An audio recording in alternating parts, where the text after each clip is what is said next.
This is Eddie Wilson welcoming you to Austin Roots, a podcast about how Austin, Texas became flavored the way it is. And this is Dr. Jason Mellard, a cultural historian, doing my best to connect the old and the new in this city we call home. Or the center of the musical universe.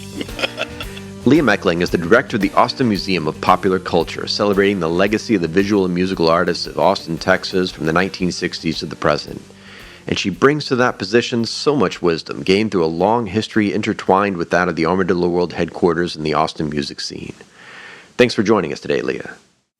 Thanks for having me. You know, one of the things we often start off with here is the fact that the Austin scene is built not just from people who came from here, but people who came from all over Texas, all over America, and all over the world. And I'm really interested in what people import from the places they came from. So can you tell us a little bit about where you're from and something about how the 60s scene kind of crested there? I'm from Corpus Christi, Texas, down on the Texas coast. I grew up listening to my mom's kind of music, which was jazz and big band.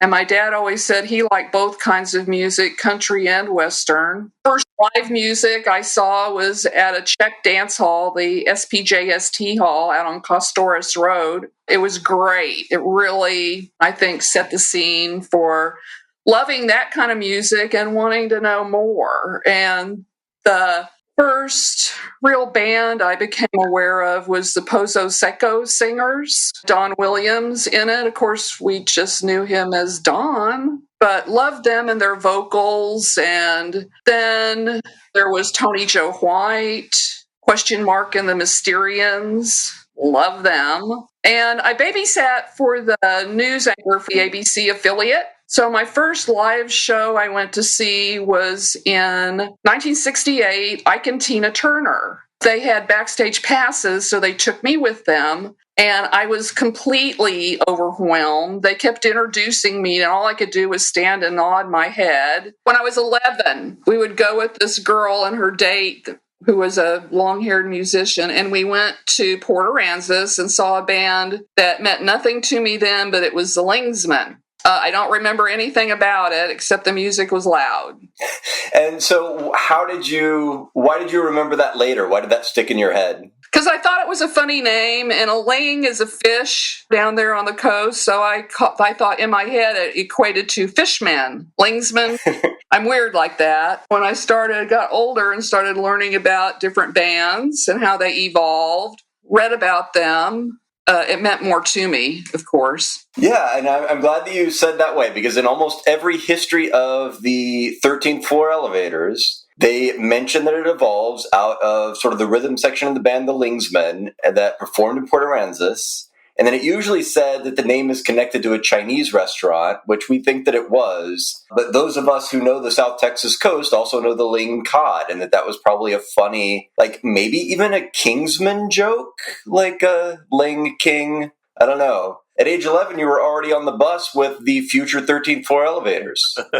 Well, looking back at it, I'm surprised these boys would go out with Teresa if they had to bring these two teeny boppers with them. And so what was the sort of beach South Texas coast scene like? You said that your friend had someone dating a long-haired musician. Was the counterculture something that was evident in a place like Corpus? I think it was. You know, there were the Bad Seeds and the Zachary Thacks. And in fact, I had a girlfriend when we were in the 9th grade. We wanted to meet the Zachary Thacks. So we got a Tiger Beat magazine and cut out their press pass and had it laminated, called the number for the band and said that we were reporters for Tiger Beat and we needed to come see them and take their photo. And I got into my dad's photography equipment. I didn't know how to use any of it, but we got the bag and 2 or 3 cameras, and we went over to Stanley Moore's house in Country Club Estates, and his mom let us in, and we went to the practice room, and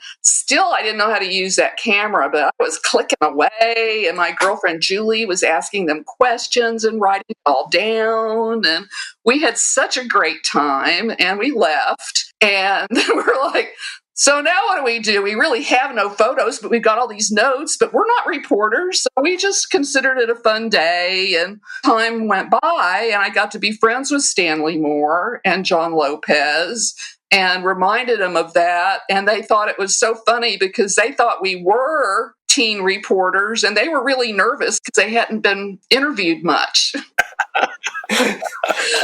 Yeah, and the Zachary Facts are a great sort of nugget-style garage rock proto-psych band. If people don't know them, there's some excellent YouTube footage if you go hunting around for them playing some of these Corpus area dances. And remember, there were the Zulus who became Liberty Bell. We used to go hear them, and then there were some friends of mine that had a band called Norwegian Wood that basically just did Beatle covers, and we thought they were so cool. And every year, the Hyphenese Girls Club would have a special dance, and they would sell tickets to anybody, just not their members. So that's where I got to go and see Question Mark and the Mysterians for the first time. And I'm still entranced by them. And one of the great bands that people often don't know that they are Mexican-American with Texas roots. So it's interesting that they would be in, South Texas. They came out of sort of Michigan, like all their families had ended up there, but they have deep Tejano roots. Oh, that makes sense. Henry's family were migrant farm workers, and so they would leave Texas and go west and then go up and then head east across Colorado and all of those states, and I've got family in Michigan and Missouri. Yeah, I think it was the sugar beet harvest that took migrant workers up to Michigan. And then, like in 96 Tears, you can kind of hear the way they use the organ is a little conjunto accordion-esque in the sort of Sir Douglas Quintet, Sam and the Pharaohs kind of way. Absolutely. And, my parents are from the same area and kind of the same generation. And something that is curious when they talk about this stuff is in Austin lingo, they often use like hippies and rednecks to sort of like define that divide. My parents and their siblings and friends often use cowboys and surfers. I don't know if that... Tell me a little bit about that. Like, what would have been, who would you have called a cowboy down in the Corpus area, and who would you have called a surfer? Well, the long hairs basically were the surfers, because in addition to, having the hippie sensibility, everybody had that tie to the beach, and, they all surfed. So we lumped everybody in as surfers. Basically, if you wore boots and were involved in the ag class, you were cowboys. I love that. The kind of regional accents on this whole development. Mm-hmm. How did you gravitate to Austin and the Austin scene? And were there people who you knew back in Corpus who kind of, came with you, or you kind of settled with once you got here, or you heard about Austin from them? Well, I had friends who had come up here ostensibly to attend UT.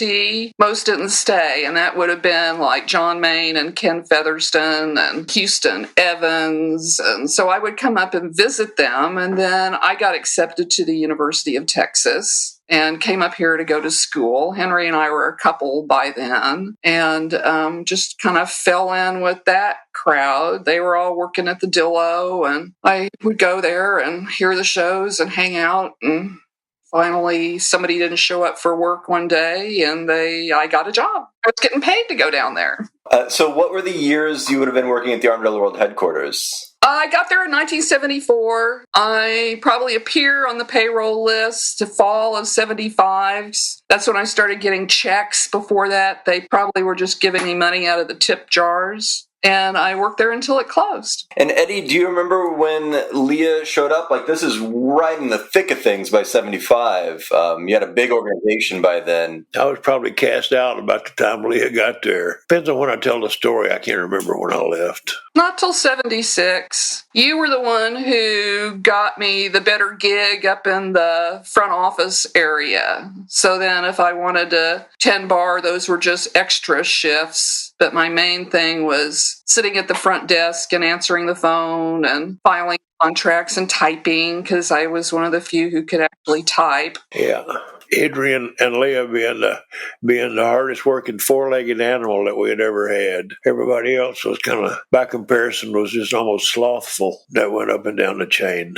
that slothful thing. Well, I think it makes sense seeing how much work Leea has done to sustain the memory of the Armadillo going forward. I can completely see her being one of the engines. When did you meet Emma? I met Emma through DK. By the time I got there, she had already kind of stopped doing the daycare for everyone there. She would come to the shows sometimes, but I met her through DK, and we just really clicked and have been close friends since then. She is that very first sort of staff photo that was taken in an office that has Spencer and Bobby and a bunch of the first crew, Mike Hare.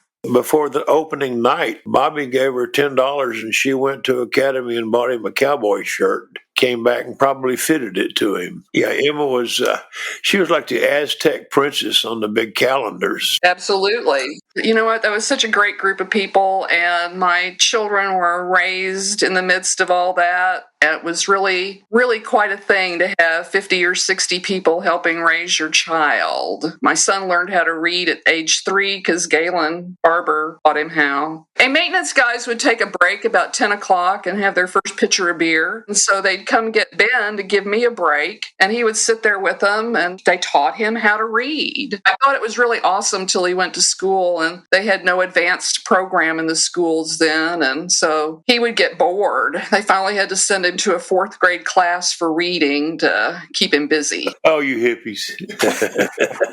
Let's talk a little bit about staffing at the Armadillo, the various jobs that you held over time, the kinds of things that you did. The first thing I did when they were paying me out of their tip jar was to take pitchers of water to the bouncers so they could have something to drink and not leave their posts. Sometimes it was hard to keep them at their posts because, there was so much visiting to do. So I did that, and then I tended bar and helped in the office. The guys that we worked with, I really think, were very progressive and forward-thinking and didn't treat us badly, but they still thought like women couldn't handle working at the main floor bar because, it was just too hard. Well, that's where all the tips were made.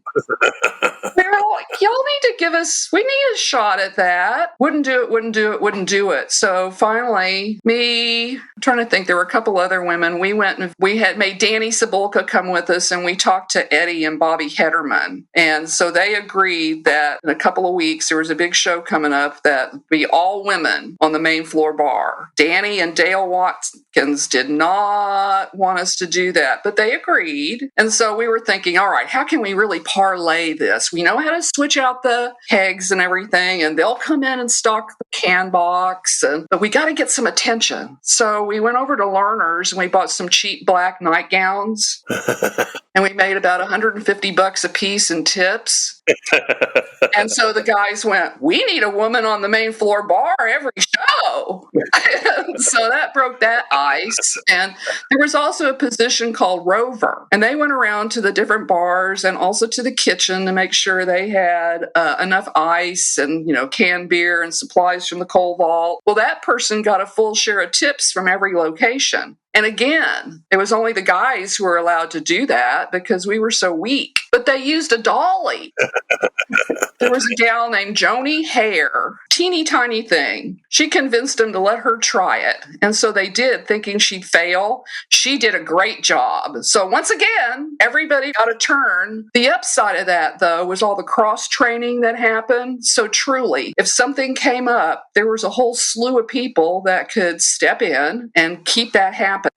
If you read a lot of the press of the period, the women of the scene, it looks like there aren't that many around, but it's a pretty, this is a work that is shared. There was a gal named Jan Beeman. Now, we were in our early mid-20s, most of us, and Jan was in her mid to late 40s. For most of us, she was like the age of our mother, just as much a freak as the rest of us, and she was calm and smart. We really looked to her for how to be and how to respond to people and how far to take things. And, Big Ricky was a force of nature in a huge way. And a pain in the ass. In a quiet way. way. Ricky was the opposite of Beeman, and that she was a pain in the ass, and Jan put the salve on everybody. She was a mother image to all those kids that came out of, where was it, San Angelo? Yes. Juke was he was the doctor's son that came with that bunch of people. She basically got run out of San Angelo for being the same kind of den mother there that she turned into when she got to the Armadillo. But a whole trove of kids followed her. It was before then we got everybody from Houston, Dallas, Corpus, and then all of a sudden, bam, here they came from San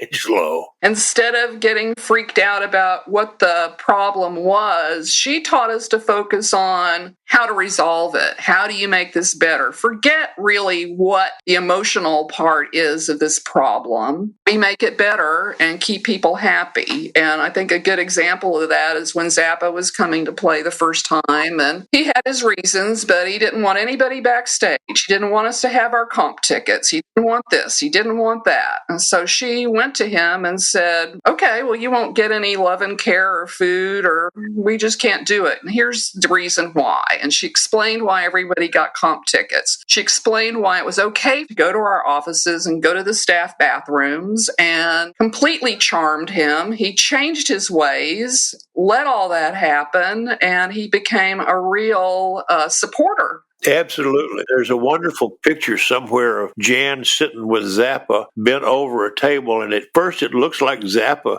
is using a razor blade to chop cocaine. He didn't do cocaine. He was using a razor blade to cut the sleeves off a T-shirt we'd given him so that he could really be sexy. Uh-huh. Yeah, and there were plenty of people that she charmed as, she ran the kitchen, which kind of like in this matriarchy metaphor, was something that was seen as women's role, but people don't often realize like how important the kitchen was, and what a draw it was for artists, and how she developed relationships with artists too. Regularly in the kitchen, they had the band and roadies come back there and just kind of hang around and visit with everybody. And when they did that, though, we made them do things like rotate the trays of cookies in the oven. And we would give them an extra snack to take away with them when they got done with that. Or, the bar would be setting up the beer, and you have to draw off some beer from the taps when you first open that up. They loved it that we would then come around and give them that too. It really was a great place to be. In the wintertime, it was the warmest place in the building, so that was another draw. Everything was homemade. The bread, the crackers, the cookies, everything, and nothing was fried. There were no friolators, so we made sandwiches and baked casserole dishes, and it was really a good food experience. The folks from the Social Security office that was right across the parking lot spent almost every afternoon over there. And the Mexicans from the body shop started coming over and setting world records at happy hour for the beer they could drink. One of the night watchmen made friends with Henry and was so enamored that when Doug's Gales took him hunting with him, he killed an armadillo and brought it to Henry and I as a treat. He'd cleaned it and shelled it, and I thought it was a little pig. We took it home and I cooked it, and it was really good. Then Henry said, yeah, that's an armadillo. Let's talk about the roles that your partner Henry Gonzalez played in the organization as well. Tell us a little bit about Henry and how he came into all this. He got there because of Ken Featherston. They were really good friends from their days at Del Mar College in Corpus Christi before Ken transferred up here to UT and to play on the UT football team for a while. And so Henry started out as a bouncer, and then, as he made friends around the staff, they figured out that he was an artist too. And he didn't do so many posters. He did a few, but mainly he did mural. He painted the billboard every day with the upcoming attraction. He would make stage sets too. Like when Flash Cadillac played, he and two girls from the kitchen helped him, and they made a larger than life-size cardboard Cadillac that they painted and embellished with tinfoil for the chrome. One reason they did that so that it was easy to carry in. So they had handles on the back, and he'd get two girls to get a hold of it, and they would walk it out on stage and sit it down and set up the support on the back, and then they would go off the other side. And it was just great fun, and he loved making stuff like that. He rarely asked permission, though, so sometimes it was a big surprise to Bobby Hitterman that there was all this commotion going on and stuff being set up on the stage. But it all worked out because we were all pretty chill, and, as long as everything turned out in the end, people were allowed to be creative. I remember the story. I wasn't there, but at the end of the night, metal folding chairs had to be folded and shot across the concrete floor and stacked in places around the hall. So the cleanup at the close down was sometimes really, really noisy. And it was always late and hot and sweaty. And I'm trying to remember who was playing. For some reason, I think it might have been a friendly bunch like Cody's. It was really late. Maybe it was after a Pointer Sister recording, no. But anyway, the girls all took off their blouses because it was very hot. And then the bands that suddenly came out of the back room were caught by surprise as they were trying to get to the door to leave. And here were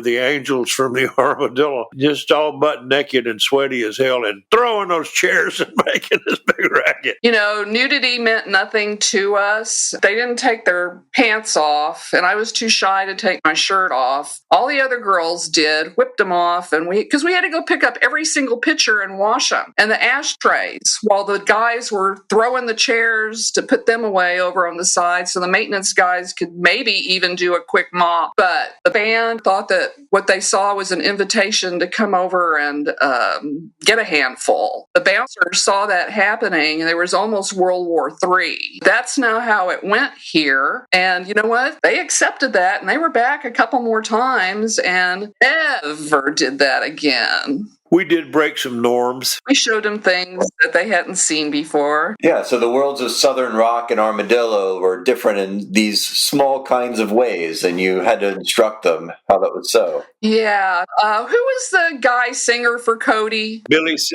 Yes, they were there once, and he had a terrible, he had strep throat and couldn't sing. He was just hanging around, and the bouncer's girlfriends caught his eye, so he was dogging her, and he went pretty hard and wouldn't leave her alone. And the bouncers noticed it. They went over and picked him up and turned him upside down into a trash can. And he's in there screaming, "I'm the singer in the band! I'm the singer in the band!" And they're like, "We don't care! We don't care!" And so he went to complain to Cody, and Cody did not support him. He told him, "These are people." I just love that story. George was wonderful. Eddie, do you have some memories of when Henry came on the scene and how he made a mark there? Well, I just remember that it didn't seem to take any time at all before anybody with a really hard chore, something that had to be done that required a little bit extra effort. You could hear it over and over during the day. Go get Henry. Henry never slowed down. He never paused. He never said what. He just tackled it. Yeah. He could take, with no money and no supplies, create supplies and make something happen. It was really kind of an amazing thing to watch. Yeah. He's a wonderful guy. Yeah. He was naughty enough, though, that sometimes that helps you temper the melancholy. Well, melancholy and naughty have a real great way to go together in a sentence. Mm-hmm. And so, musically speaking, what are some of the most memorable nights or experiences, Leea, that you've had, or artists that really stick in your mind, thinking about the Armadillo years? There's so many, but one person I really loved meeting was Stefan Grappelli, who had performed for years with Django Reinhardt. And when he played the Dillo, his grandson was traveling with him. And first of all, he and Henry just had an immediate love fest with each other. Instead of going back to the hotel and then coming back for the gig, he decided just to hang around, and we sat in the beer garden and had something to eat and drank some beer and just had so much fun with him. And he put up with all of our questions, and so much so that at the end of the night, he sent his grandson over and wanted Henry and I to take the day off the next day and go with him to San Antonio and go to the Alamo. But we had another show and couldn't do it, so we missed that. And I've always wished we'd just played hooky and gone with them, but so excited to meet someone who was such a giant in his field. Nice. Just such a guy. But Roy Buchanan, he would always come see me up in the front office because he had little kids too and missed them. So he'd come and sit with me and hold my son Ben and talk about kid things, and which was kind of a weird deal for a guy. Roy hung out with Henry the night after Hoyt's last performance, just right at the end of Armadillo. He stayed with Henry until almost dawn and was on the verge of tears all night. He was just so brokenhearted. The audience had given him so much confidence that he was not used to having, and really made him feel like he was part of the place. And he fell in love with it to the point that when he found that Armadillo was about to close, he just went to pieces. And Henry was his main hitching post. They really enjoyed each other's company. Right. Because, like Roy dressed like my dad. He had these double knit suits, and it was plaid polyester pants and a big white belt. Yes. And, just play the hell out of his guitar. Y'all the bookers made so many great choices, like Jean-Luc Ponty and Vassar Clements together on the same bill. I was in the dressing room when they had gotten together to chat, and considering they play completely different music, they found so much common ground and really struck up a friendship over that. Do you know if that was a tour or a one-off? Was that an Armadillo idea to pair them, or? I never gave anything too much, thought about that part of it. I was young. The only things that we did with other people having to do with tours and all was usually either done because of Wild West Productions, three wonderful guys that really helped us out a whole lot, or just with Liberty Hall in Houston, which was Mike Condrey. I just thought of the band 38 Special. After they played at the club, a couple weeks later, they sent their lighting guy to spend a week to learn how our folks did the spotlights. It was basically two girls and a guy that did the spotlights. It was Catherine Parker, Teresa Wilder, and Woody Lawson. And so their first big discovery would be, that's a girl in the spotlight? And, Rob Doris, the lighting director, of course it is. And after sound check, they could cue in on where to put that spotlight, when to do it. So we were all pretty proud when that band sent their person to come learn how we did it. Teaching Southern rockers a thing or two again. That's right. I also always get a kick out of your Bruce Springsteen story about meeting him when he came to town. Do you mind? Well, the cabaret bar got set up first because it would require you going down into the coal vault if you needed to switch out to a fresh keg or check the CO2 that made it flow. And so we were busy doing that, and this little tiny guy came and pulled us stool over and was sitting at the bar and kept interrupting us.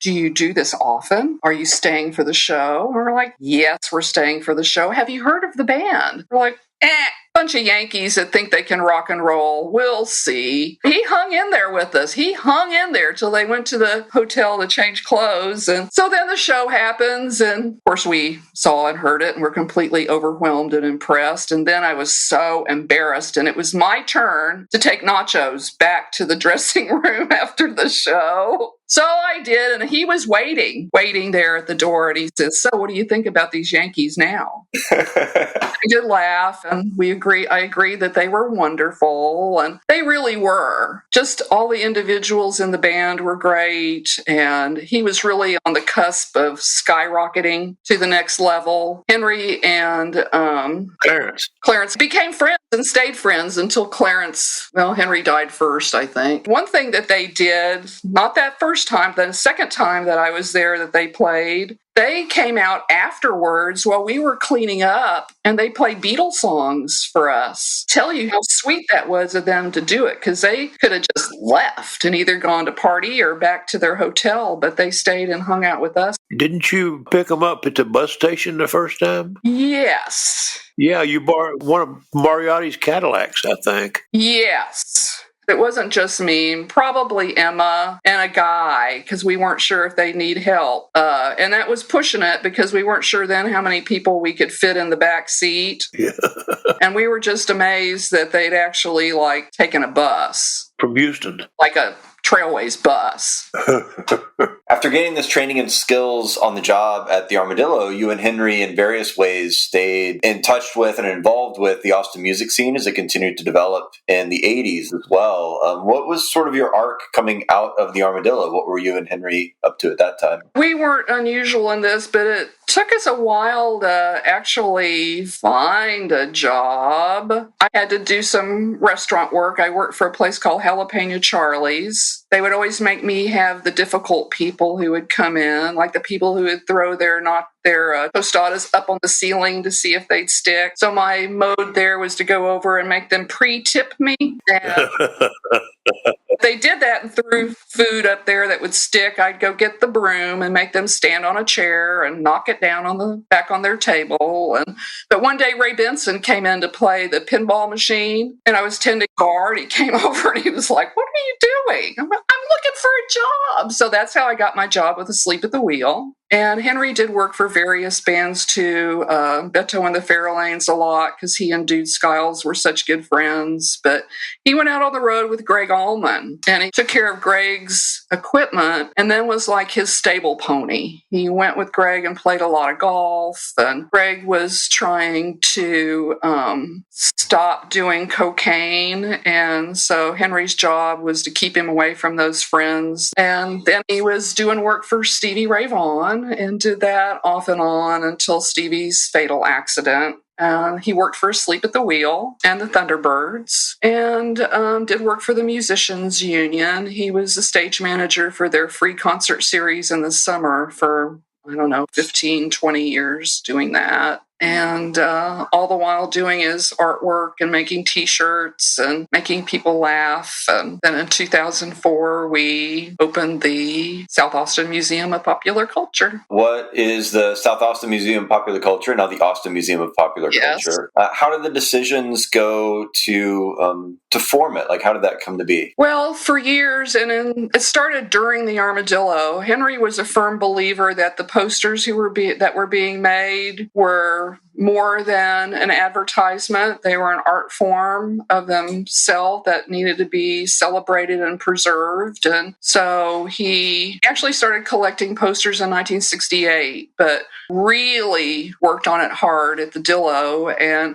a lot of times at the end of the week, if there was anything left from the free stack before Henry was there, they threw them away or used them as note paper. So Henry started taking the stacks and taking them upstairs near the business offices and putting them on a rack. And that way they all were being preserved that way. We had a growing personal collection. And he would talk to people all the time about how there ought to be a place. And one of those people that he would talk to, that he was friends with, was Michael Kleinman, who had worked for Oat Willie's and then opened his own place, Planet K. And in about 2002, we were at an event in Schultz's garden, and they were talking. Both of them were kind of hard of hearing from loud music. They were talking really loud about it, and somebody else walked up and said, "I've been hearing you do this for years. Would you either do it or shut up?" So, 2004, Michael had empty space next door to his store on South Lamar, and he let us take that and set it up so we could be just making exhibits and documenting and interviewing people and gathering old newspapers, and it just went from there. Oh, well, I guess so. There was a section of the Armadillo that was set up on two folding tables. It was the musician information hotline that was provided free, and Armadillo staff and volunteers would woman and man it, and that's where bands could call in and find out about venues. Venues could call in and find out about bands, and it was a real happening thing for several years. One of the very first answering machines that I ever saw looked like a miniature version of a government Jeep. It was about this big, and it was a big metal box that went over, and if you unscrewed it and opened it up, it had reel-to-reel tapes in it, and it was a fabulous answering machine, and we learned how to trick it a little bit, be able to leave long messages, but Prissy Mays ran it for years. It was set up to provide information to bands out on the road. That was before you could call home and leave a message. They could call there and leave their message. Leave a message, help, we need. were stuck in Des Moines. It was hard to really get a grip on how far ahead of its time it was. Saw a need, and we're always wanting to help each other however we could. So another indication of how the place was really, it was a music venue, it held art, but it was like a big community center. Sure, Miss Dub Rose. Me too. And I was just going to say, Dub sometimes would walk back there if people were standing around, and he'd say, now everybody, you leave that thing alone. Only highly trained technicians are going to access. Every time he would see somebody leaning against a wall that had been painted any time in the last year with a foot up behind them on the wall, he would stop and say, that's only paint. Yes. He is a real hot rod painter. This makes me think about the sort of purposes and mission of the Austin Museum of Popular Culture. It really seems that, it's a way of reinforcing that this entire story that we're telling, this is living memory, right? That this is a continuing scene and not some abstraction. And I wonder if you could tell us a little bit about how you think of the role of the Austin Museum of Popular Culture in a contemporary Austin that is changing so quickly, that is, attracting more and more people to it, to have a space like AusPop or to reinforce that memory. Like, how do you see its role? Well, I think it's an important one to educate people. It sounds cliche to say you've got to know where you've come from to know where you're going. But what we think is really important, especially for people who've been moving here because of jobs or they like the climate or their friend lives here, to really let them know what has happened and what could happen with their participation. Young people are really fascinated with it. They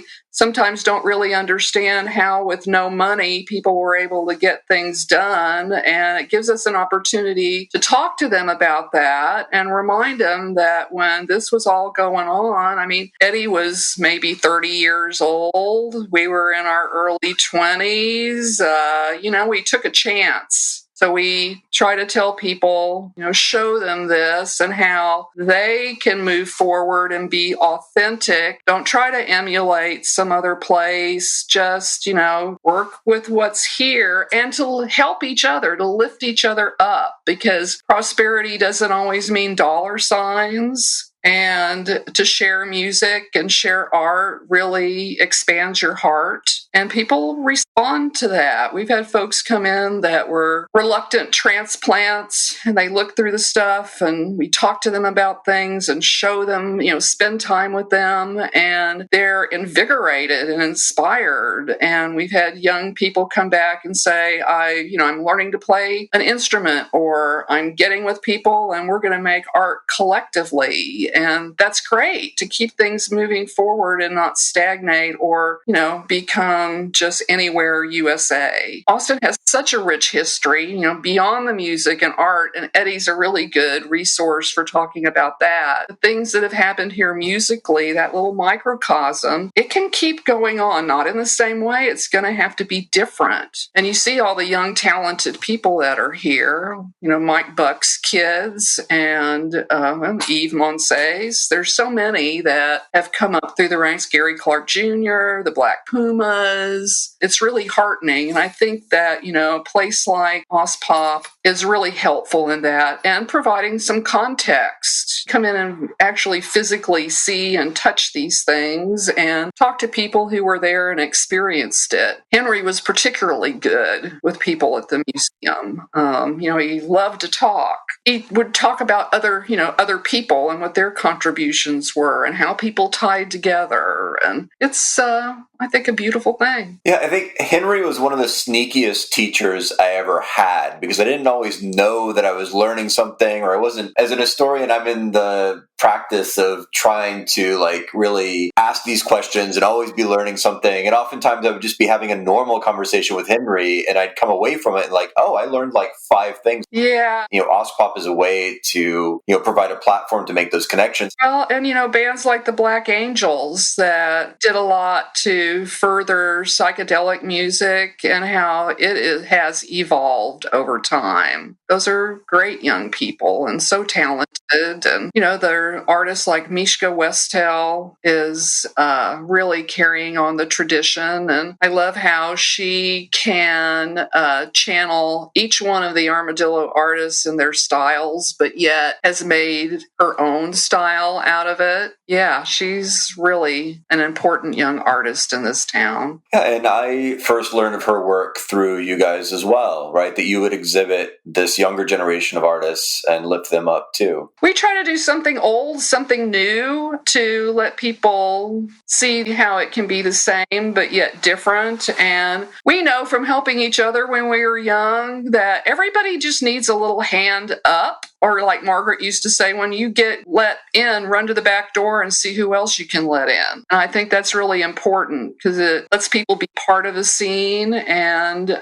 gives them access to pursuing their art, whether it's, music or graphic. And what have been some of your more memorable moments or connections that you've made through AusPop and sort of putting it on for all of these years? The gallery exhibitions, the events, the shows. Were there kind of magical moments where all of a sudden it felt like, the spark of the Armadillo was back in the room? Oh, yeah. I'd say with every single solo exhibit we did with the Dillo artists, and not just the old folks who would come, but the young folks who would come and discover it for their first time and notice that everything was hand-drawn. Those were always great. The exhibit we did with Gilbert Shelton was just mind-boggling. It was nice to get to know him better. I'd known of him and had kind of a glancing relationship with him, but to get to know him so much better and his wife Laura was really special. And it was fascinating to see young people come in and discover him for the first time and be so taken with all of that, and to see the art and see the comic books and then meet him and go, oh, well, you're not 25, you're 75, and visit with him. So that has been a real standout. One of the AusPop memories when I'm thinking about, I've loved and cherished every single one of those openings. There's something about, being in a space with a group of people who have known each other for most of their lives, right? It's just like this whole, that community is sustained so beautifully through organizations, grassroots organizations like AusPop. One of my sort of stranger, kind of coincidences was I think it was the Bob Wade opening, and I gave a little intro, and Sam Shepard showed up. Oh, yes! Oh, all right. Emma and I got introduced to him at the same time, and so she reached out and shook his hand. So glad to meet you. And then she looks at her hand and she says, I'm going to go home and I'm going to tell my renter that I met you, and she's going to take this hand and she's going to put it between her legs and never take it out. Nobody's ever said anything like that to me again, ever. And I turned to Emma and I said, I don't know whether to kick you or kiss you, but anyway, that was a moment. It was fun. And he took everybody out to eat at Maudie's afterward. Yeah, that's always my story. Is I tell it as the time that Sam Shepard bought me nachos. He came over to me and he said, "Nice speech." And that was it. That was our whole conversation. Yes. Bob Wade's exhibit, once I got to do a little homework on him, I was surprised that I had the nerve to ask him to let us do a exhibit. And he was gracious and kind, and we became close friends. After that, I probably talked to him on the phone 2 or 3 times a week, and he'd come by every weekend to see me. But yes, we had some high-profile flyers. We had folks from Dallas that flew in their private jet to come to the exhibit opening. And by the way, there'd been a storm that day and the power was out. So Bob and I had gone to every surrounding drugstore and we bought every flashlight we could find to hand out flashlights for people to come in and see. And then at the last minute, the power came back on. So yeah, I feel like I've met a lot of people there over the years who are all invested in this, long creative story that we're all a part of. And Eddie, you've been a big backer of South Pop and AusPop from the beginning. What did you think about this project when they sort of brought it to you and told you what they were up to? I was always thrilled to death to find out there was somebody else going to do something. I mean, it was like I was always looking for a way to get out of stuff that I had bit off, and everybody else that was deciding to do something immediately went to my heroes list. Thank God for adding to the pile of wonderful cultural information that we have overflowed our petri dish with. Eddie made people believe we were bona fide, and that was so very important, and he's such a great resource. And, he's lent sent us Ranger magazines to scan and a bunch of old beer magazines that Bill Naram's dad did the illustration in, which we loved having access to because Bill was from such an arty family. We really wanted to tie in the graphic art process, and his dad was a master at that. And Eddie's really gone out of his way with resource materials like that and a lot of moral support, not to mention donations of money. And he made it possible for us to move out of the less than great. I mean, we're so glad to have had that South Lamar space. It really helped us get going and learn what we needed to be doing. And then we got to move up to the building behind Threadgill's, and that felt like home. It really did. And we got to meet a lot of new people, which really helped us. And, nothing lasts forever, and that didn't, but it really helped us kind of get situated. I still have this wonderful vision of the front end loaders dumping into the dump trucks to Armadillo. Afternoon sunlight glinting off the little pieces of glitter that would go up out of the dust in the back of the dump truck. All of that, I'm sure, came out of Dr. John's pockets. No doubt. And so we've mentioned over this time period some of the other folks who have been involved in making AusPop as successful as it's been. Emma Little, for one. You mentioned Margaret Mosier as well. I know both of them. When we first got started, our board included people like Danny Roy Young, and Clifford Antone was our first advisory council member after we asked Eddie to be our first one. He agreed. Nick, Barbaro, Emma. It was just great to have these like-minded people who had so much knowledge that were willing to help and be there at the exhibits. And not only that, but come and, like, Margaret and Emma would come when we were getting things ready to hang, and they would clean glass and put frames together and help assemble things and hold the tape measure while we were measuring to, hang the stuff. And that's tedious work that's not necessarily fun, but it's got to be done. And everybody was willing to pitch in. Bob Simmons, who's just a really amazing resource.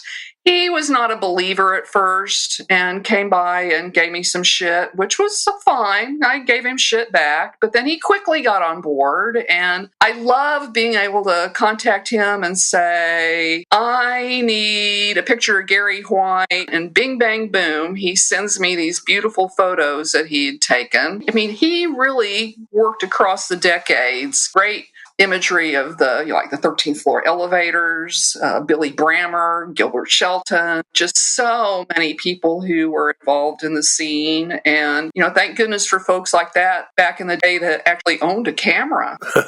And he has a new documentary out too, Poster Boys, right? He does. You can see it on YouTube, and I'm hoping that a lot of people will watch it. And Freddie, too, has really stepped up these past few years, right? Freddie has been on the board for quite a few years, 7 or 8 years. And when Emma retired as board president, he became board president. We meet every day and work. And he's so talented, and he's really good with people, and a hardworking guy that it's just been a joy to have him on board. Absolutely. And quite the career, too. Someone who kind of spans the later incarnations of the Gonzo Band a little bit into the explosives and Austin New Wave, and, one of the many people who've kind of brought Rocky out of his shell in the post-Elevators phase. Yes.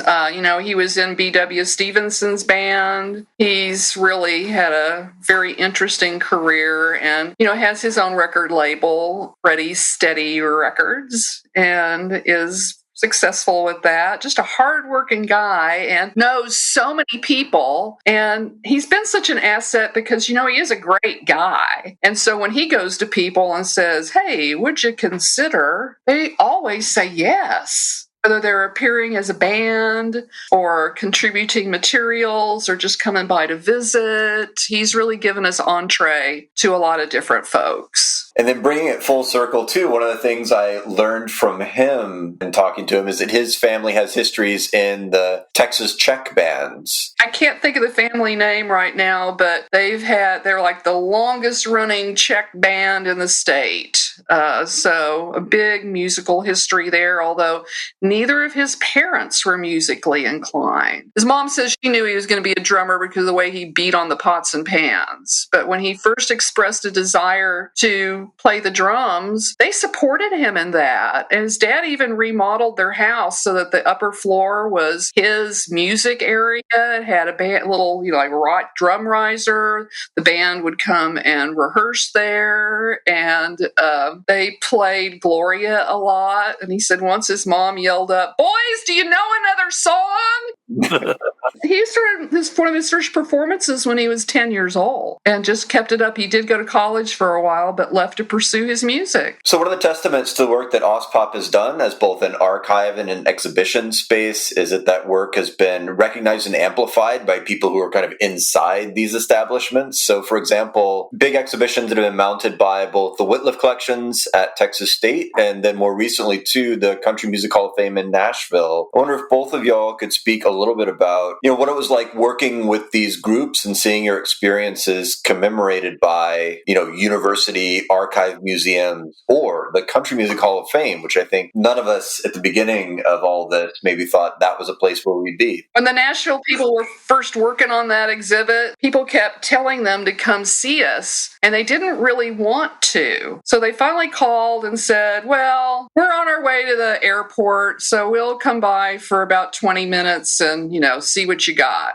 And after about 45 minutes, I said, don't you need to go catch a plane? And they went, oh, yeah, we were lying about that. We've got time. And we had a great conversation with them and helped them out with a bunch of digital imagery that they were able to use in the exhibit. And they are just awesome. They really did their homework. Yeah. And to work with a place that's got facility and the resources that they have where they've got the right equipment, it was just joyful. What an exhibit they put together. They gathered so much good physical artifacts from people, and their narrative, for the most part, was really spot on. I, of course, think Austin is more important than Nashville in the outlaw scene, but that's because I'm from Austin, so it was a good opportunity for us to work from a slightly different point of view, and it was fantastic. And the Wittliff Collection, it was really an honor to be involved with those young people and talk with them about what they were doing and share different materials with them while they worked with the body of work they got from Tom Whitmore. Yeah, I think you're right, Whitmore. It's the first time I had ever worked with anybody that had a budget. They asked me to put a list on a yellow pad, put down everyone's name that you think ought to be in Nashville for the Hall of Fame induction. By the time I'd put 30 or 40 names on it, I started really getting paranoid that I was going to leave somebody off. And so I just kept working on it, and it just kept getting bigger and bigger. And then finally, this is just ridiculous. There must be 60 names on this thing, and this should be in Nashville for this. And I gave it to them. And they just said, thank you very much. And if you think of anybody else, give us a call. And the next week, I found out that they bought airline tickets and hotel rooms for everybody on that list. And it was the closest I'll ever come to feeling like Santa Claus, even though I was only Santa Claus helper. It was just amazing. You did good. We had such a great time. We were so excited. And of course, to coordinate all this with especially our group of people, we sent flowers to the young girl who'd been making arrangements and changing arrangements and then taking phone calls. And she was like, she thought that was pretty funny. And so we explained to her how much we appreciated her and we should be way more than flowers. But they were great, and they threw such a good party. And the concert they had in conjunction with it was so awesome, and it was fun to see so many people there from Austin. Yeah. Oh, and we've had a good time. We did some work with the Bob Bullock Museum a few years ago. They were focusing on our time period, and they were having a workshop where people could go and pull a silk screen. They had Jim Franklin make the design for it. Ishka Westell and another young woman were running the actual printing part and helping people learn how to do it. And they set us up in their small theater that I think holds 150 or 200 people. And we got the Armadillo artists and hundreds of images and rolled those and kind of had a panel discussion with the guys. And it was really popular and really such a nice opportunity. They're awesome. Just so exciting. And just so grateful to them. And we're about to have a meeting with some folks from the Austin History Center about collaborating with them on an exhibit at their place. And we find that really exciting because we're kind of working parallel with each other. Their archive is just so deep and wide-ranging. It's just amazing. And so we're glad to be able to start a little work relationship with them, too. All right. Well, those all sound like really exciting avenues to go forward, kind of the next stage of bringing this stuff to the people where they are if you get to go to those branch libraries. We'd really love to get into one of the branches over in East Austin because we've got, materials we could highlight. We would love to do an overview of W.C. Clark and his long career, the different things that happened at the Victory Grill. We've got, stuff pertaining to that. We think it would be great to, in that gentrified area, remind people of what's been happening over there for so many years. And I think you and I have talked too about the Doris Miller is another place that kind of bridges those histories, both this older African-American blues and jazz history, and then, one of the first sites of a lot of the psychedelic shows too, as were places like the IL. Yes, the group that called themselves the Electric Grandmother. Some cool shows over there. Henry Carr was part of the Electric Grandmother crew. Yeah. Henry was an early activist in this whole area, but didn't come out of it with a great reputation. Somehow, lots and lots of money that was intended to serve as royalty payments to Pal San John got diverted to Henry. Henry's the only person I've ever known that he had 2 pair of Charlie Dunn boots that were so tight that he couldn't walk in them, but he wore them every day to watch television and set them up on the coffee table. He'd paid too much for them not to get some use out of them. Well, my mother used to say, beauty knows no pain. I'm excited to watch what the next chapter brings for AusPop and thankful for all that y'all have both done to sort of commemorate and continue the narratives of this scene and inspire the next generation. So thanks for joining us, Leea. I really appreciate it. Thanks for talking with me today. It's been really fun.